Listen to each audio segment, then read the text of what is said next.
Nous sommes à Locronan dans le Finistère. À partir du XVIe siècle, cette petite bourgade a connu un essor florissant grâce au commerce de la toile de chanvre, des toiles qui étaient vendues dans le monde entier et qui équipaient la royale mais aussi les marines étrangères. Aujourd'hui, cette petite cité vit principalement du tourisme, mais le savoir-faire demeure. Nous sommes allés à la rencontre d'Hervé Lebihan. Il est le dernier tisserand de Locronan. C'est son premier geste au travail, un rituel de tisserand. Saint-Ronan est le protecteur de l'atelier, il évite que le fil ne casse et ce jour-là, Hervé a besoin de soutien. Quand on est un peu tendu comme ça, les fils le sentent. Et c'est là que tout se passe mal. C'est terrible. C'est très sensible le fil. C'est terrible. Cela fait 15 ans qu'Hervé tisse sur métier. Sa fascination pour le fil lui vient de l'enfance et d'un émerveillement. Ça m'intriguait, je ne comprenais pas comment ça marchait. Une sorte de côté magique. Ouais, voilà, intriguant. Voilà, comment un fil qui n'a pas de tenue en soi pouvait devenir quelque chose qu'on peut prendre dans la main, quoi. La matière organique qu'a choisi ce démiurge, c'est le lin, un fil vivant qu'il faut modeler. J'ai toujours été attiré par la sculpture. Quand j'étais plus jeune, j'ai un peu sculpté le bois, donc j'aimais bien le fil du bois. Et on retrouve un petit peu cet esprit-là dans le lin aussi, parce que c'est une fibre végétale et qui a à peu près les mêmes caractéristiques que le bois. Par exemple, le bois, quand il fait sec, il a tendance à se rétracter et à devenir cassant. Le lin, c'est pareil. Si jamais c'est trop sec, mes fils deviennent cassants et ont tendance à se rétracter aussi. Une alchimie subtile relie le tisserand à son fil, rendant chaque toile unique. Si on est plus ou moins en forme, on mettra des couleurs plus ou moins lumineuses aussi. Enfin, ça dépend aussi du climat, de ce qu'on a vécu le jour d'avant. Enfin, en fait, elle est très, très proche de notre vie, en fait, la toile. À Locronan, Hervé est le dernier tisserand de lin. Le cœur de la ville bat au rythme de son métier. S'arrêtera-t-il de battre après lui? Je ne crois pas à ça, parce que vous voyez, quand les ateliers de tissage ont fermé ici à la fin des années 90, début des années 90, on pouvait penser que c'était fini. Puis en fin de compte, il suffit un peu de folie. Puis la folie, il y a toujours, dans ce bas monde, il y a toujours de la folie. Donc non, je pense qu'il y a toujours... il y aura un autre fou pour reprendre le flambeau après vous. Oui. Enfin, il y aura une suite. Ouais. Ça finit pas comme ça, quoi. Ouais, ça peut être sûr. Ouais.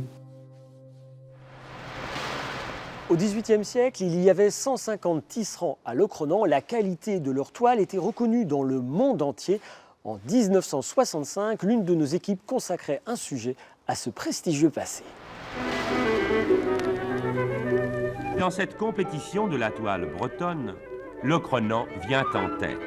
Locronan, ou pays de Renan, qui s'édifia peu à peu autour du tombeau de l'ermite chassé d'Irlande au Ve siècle et installé dans ce coin d'Armorique où il aborda. Locronan devient au XVIIe siècle une très fière et très riche cité marchande.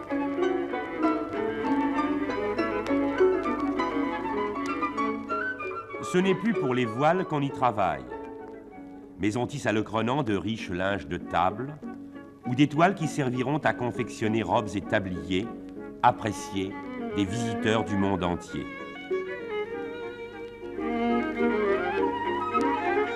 Des visiteurs qui s'étonnent et s'émerveillent de la danse des fils multicolores.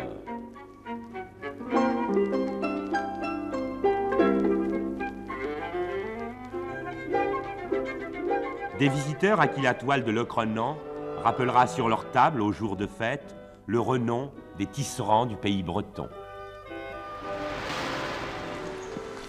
Le commerce des toiles de lin et de chanvre a fait la richesse de Locronan. Des traces de cet âge d'or subsistent aujourd'hui. Alors où se trouve-t-on ici? Alors là, nous sommes au niveau de la place centrale. C'est la place qui regorge d'architecture typique de la grande période de Locronan, donc entre le XVIe et le XVIIe siècle, l'âge d'or. Alors, quelles sont ces architectures remarquables?